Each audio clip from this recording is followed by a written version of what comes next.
হরে কৃষ্ণ। আজ আমরা মায়াপুর নবদ্বীপ পরিক্রমা প্রথম দিন বের হয়েছি। আমরা আজ পঞ্চক্রোশ পরিক্রমা করছি। অন্যান্য বার এরকম পঞ্চক্রোশ পরিক্রমা করানো হয় না। এই বছর বৃন্দাবন যে পরিক্রমা হয় সেখানে যেরকম আমাদের পঞ্চক্রোশ প্রথম দিন করানো হয়, আজকে এখানেও আমাদের পঞ্চক্রোশ পরিক্রমা করানো হচ্ছে প্রথমবার ফার্স্ট। আর দেখুন ভক্ত কত আনন্দ করে এই পরিক্রমা করছে। আমরা মায়াপুর ইস্কন মন্দিরের ভিতর যে গৌরাঙ্গ ভজন কুটির আছে সেখান থেকে পরিক্রমা শুরু করেছি এবং এই পরিক্রমা করতে করতে আমরা চৈতন্য মহাপ্রভুর জন্মস্থানের আমরা একটু বাঁ দিকটাতেই আছি ভিতরে। এই পথ ধরে যাচ্ছি। দেখুন কত ভক্ত আমাদের এই বছর 7টা গ্রুপে ভাগ হয়ে পরিক্রমা হচ্ছে। বিভিন্ন দেশের ভক্তরা রয়েছে, ভক্তবৃন্দ। খুব আনন্দ সহকারে আমাদের পরিক্রমা হয়। যে আপনারা যদি আসেন কখনো এই নবদ্বীপ পরিক্রমা আমাদের ইস্কন মন্দিরের সঙ্গে যুক্ত হয়ে করেন, তাহলে অনুভূতি করতে পারবেন যে কত আনন্দদায়ক পরিক্রমা। ভক্তরা কি দিব্য আনন্দে চৈতন্য মহাপ্রভুর এই স্থানগুলো ভক্ত সঙ্গে দর্শন করেন। আমরা 10,000 প্রায় ভক্ত পরিক্রমায় অংশগ্রহণ করছি। আর এই দেখুন চৈতন্য মহাপ্রভুর জন্মস্থান হচ্ছে ওটা যোগপীঠ। কত অপরূপ দর্শন প্রাতকালীন। আর ভক্তরা কি আনন্দে হরিনাম করতে করতে, কীর্তন করতে করতে যাচ্ছেন। যে ভক্তরা দেখুন কি আনন্দে আছেন। দেখুন সূর্য এবং চৈতন্য মহাপ্রভু।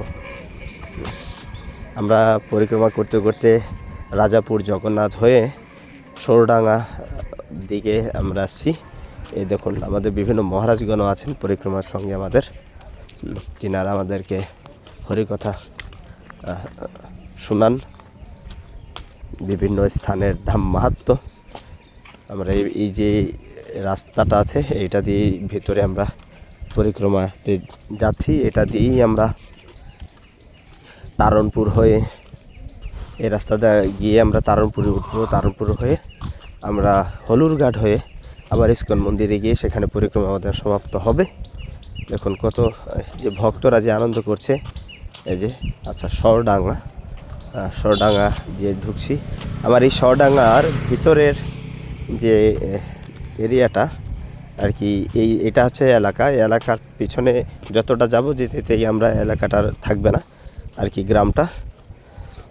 এই গ্রামের লাস্টের ঘরগুলো হচ্ছে এগুলো, তারপরে আমাদের তেমন ঘর নেই। কিন্তু খুব আনন্দ। এই রাস্তাটা খুবই দুপাশে খেজুর গাছ থেকে শুরু করে অনেক কিছু আছে, যা মনোরম পরিবেশ, ভালো লাগে, নির্জন।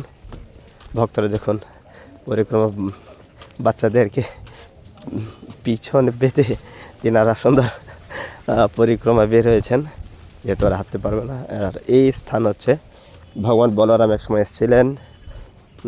মায়া রাক্ষস নামে এখানে অসুর ছিলেন, যা মায়া রাক্ষসকে ভগবান বলরাম বধ করেছিলেন এখানে অনেক দিন লড়াই হওয়ার পরে। তাই এই স্থানে যেহেতু অনেক দিন মারামারি হয়েছে, তাই এই স্থানের নাম দেওয়া হয় মারামারি মাঠ। বা ডান সাইডে ওটা আছে। আর এই হচ্ছে আমাদের পরিক্রমা মার্গ। এখান থেকে গিয়ে আমরা আমাদের পরিক্রমা সমাপ্ত করব। তারণপুরের দিকে উঠে কমপ্লিট হয়ে যাবে। আমার একটু ঠান্ডা লেগেছে, যার জন্য আমার কথাগুলো স্পষ্ট আসছে। সকলে ভালো থাকবেন। সুন্দর মায়াপুর ধাম কি যায়। হরে কৃষ্ণ।